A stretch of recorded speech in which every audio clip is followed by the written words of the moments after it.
Hello, this is Enter Scoop Phase. I'm Otaku Superior. Today we're looking at the Gravidia World build for D-BT04. This variant typically gets used to try to cover one of Gravidia's main weaknesses, which is not a lot of early game pressure, not a lot of good board presence, so it's mostly just an attempt at a buff for an early game, but otherwise it pretty much just runs the same as regular Gravidia. So with the ride line, we've changed up the grade 1 and the grade 2. The grade 0 can of course be anything, really. They all have the same effect, so you pretty much just go for the aesthetic. So if you like underaged eldritch space waifu, yeah, there you go. For grade 1, we've swapped out Gravidia Wells for Cardinal Noid. When we ride this, we search our deck for a world card and put it in our hand. It will primarily be this one here, Eclipsed Moonlight. This is in place of using Gravidia Wells to look at top 7 and grab some meteors, so you lose a little bit of consistency with that. Second effect is a rearguard effect, pointless, we don't run duplicates. Grade 2, we've swapped out Gravidia Beringer for Cardinal Noid Cubicia. When you play a world card, you choose one of your units and it gets 5k. It's honestly not that amazing. The problem is, if we are still running Beringer, it's pretty much dead unless we've somehow managed to play a meteor on our first turn.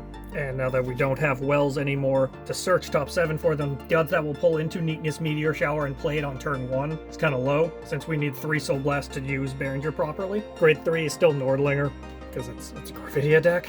On ride, search your deck for 2 meteorites and play them. On attack, Counterblast 1, drop meteors from your order zone, and get effects. At least 1, 15k, at least 3, a crit, at least 5, double your triggers. The main build itself still hasn't changed that much.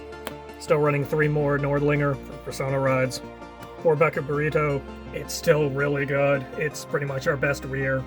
For Rilk, still to just search your deck or drop for a meteorite when it hits. If your opponent doesn't like that, they can feel free to guard this, that's fine. Churgo to get her meteorites back. 2 Orgules to countercharge. 4 Falling Hell Hazards. 7 Neatness Meteors, still the core of the deck. Use them to blow up their rears.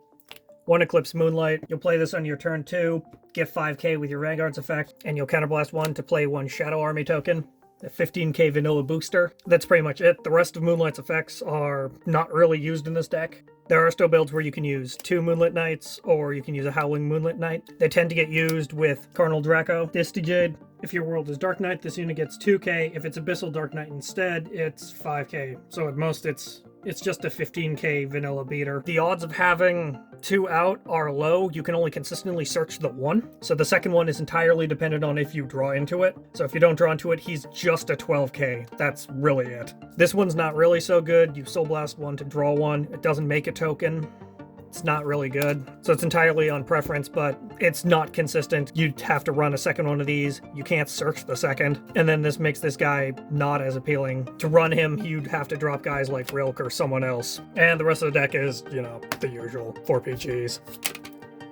4 heals. 8 crits. Overtrigger. Draw triggers. You could warrant chopping one of the crits out for a 4th draw. Entirely up to you. And thank you for watching. Hope you liked the build. Why?